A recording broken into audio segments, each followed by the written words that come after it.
অভিনব পন্থায় পুকুর ভরাটের চেষ্টা।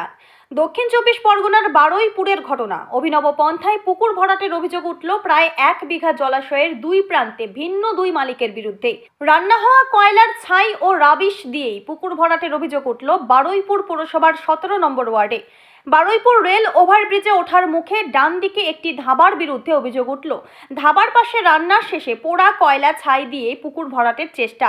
যদিও অভিযোগ অস্বীকার করেছেন ধাবার মালিক পাতা উদ্দিন লস্কর।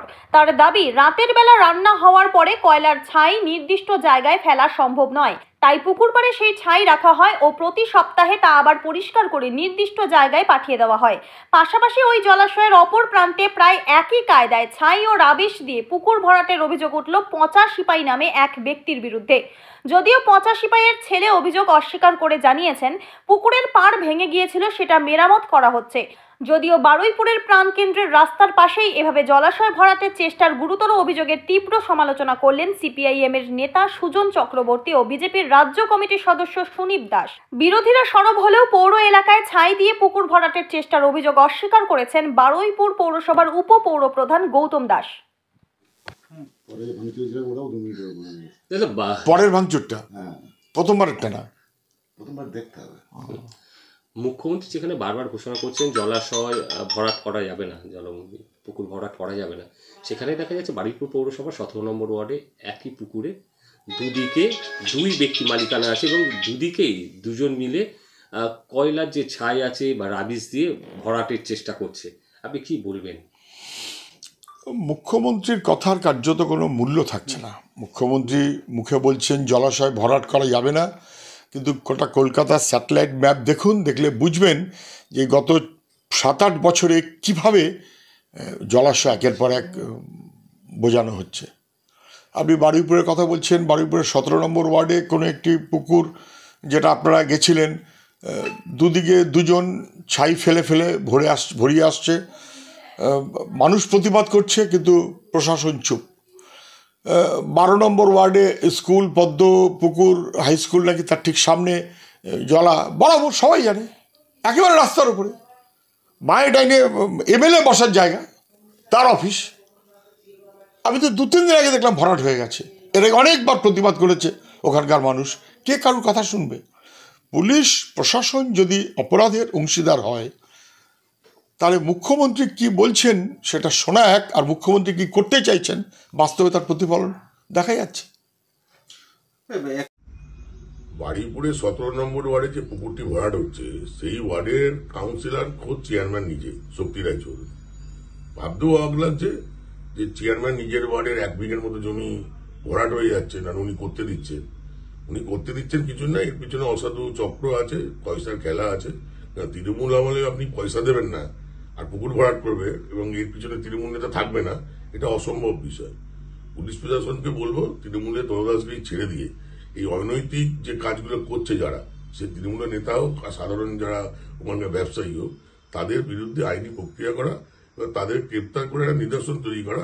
কারণ বিগত দিনে বারুইপুরে এরকম অনেক পুকুর ভরাট হয়েছে এবং তৃণমূল যতদিন থাকবে হবেও, তাতে প্রাকৃতিক যে ভারসাম্য সেটা নষ্ট হচ্ছে। বলছি, যেটা অভিযোগ হচ্ছে পচা সিপাহীর বিরুদ্ধে, যে ওনার যে পুকুর আছে পুকুর পাড়টায় ছাই ফেলে জলাশয় ভরাট করা হচ্ছে। না, ওটা ভরাট করা হচ্ছে না, রাস্তাটা হয়ে গেছে, রাস্তাটা ঠিক করার জন্য ফের মাল ফেলে যাচ্ছে, রাস্তাটা ঠিক করছে, মানে পাড় বাঁধাচ্ছে। হ্যাঁ, পাড় বাঁধি ওই ছাই আর ইট দিয়ে। হ্যাঁ হ্যাঁ হ্যাঁ হ্যাঁ, ওই ছাই দিয়ে ছাই শুধু কয়লা টয়লা এই সবগুলো যাচ্ছে, গিয়ে পরস্পর ওটা ফেলে যাচ্ছে, রাস্তা করছে। যে ওটা নাকি ভরাট করার চেষ্টা করছে। না না না না না না, ওটা ভুল কথা। ওটা কে করেছে না করি জানি না, ওটা ভুল কথা। আপনি কে হন? মানে পচা সিপাহী মানে ছেলে।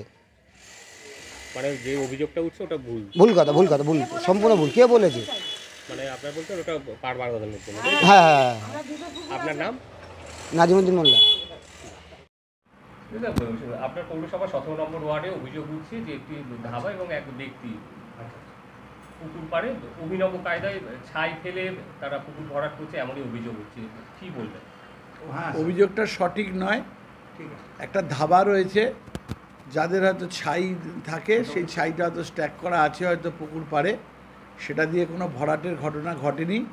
এবং তার পাশে একটা মসজিদ নির্মাণ হচ্ছে। তাদেরও কিছু ইটপাট, কিছু রাবিশ হয়তো তাদের পাড়ে রাখা রয়েছে। তারা হয়তো মসজিদের কনস্ট্রাকশনের কাজ চলছে, হয়তো মসজিদ কনস্ট্রাকশন হয়ে গেলে তারা সেগুলো হয়তো তুলে নেবে। আরেকটা ব্যক্তির নামে অভিযোগ হচ্ছে 85 পাই যে তারপরে ওরকম ভরাট করছে পুকুর।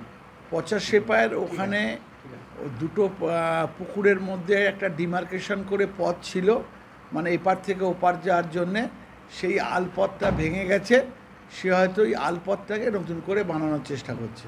এখানে পুকুর ভরাটের কোনো ব্যাপার নেই, পুকুরের জায়গাতেই রয়েছে। আপনারা কি তবু তদন্ত করে দেখবেন কোনো ভরাট? আমরা এটা সম্বন্ধে আমরা জানি তো যে ওই আলপথ ছিল, এই রাস্তার মানে পুকুরের এপার থেকে ওপার যাওয়ার জন্য ডিমার্কেশন ছিল, দুটো পুকুরে ভাগ ছিল, একটা 85 পাইদের পুকুর আর একটা হচ্ছে মোহাম্মদ ইলিয়াসদের পুকুর। তাই জন্যে মধ্যিখানে যে আলপথটা রয়েছে সেটা হয়তো জল বর্ষায় ভেঙে চলে গেছে, সেই আলপথটাকে ওরা নতুন করে হয়তো তৈরি করছে। পুকুর ভরাট, ওটা অনেক বড় পুকুর, ভরাটের কোনো সম্ভাবনা নেই।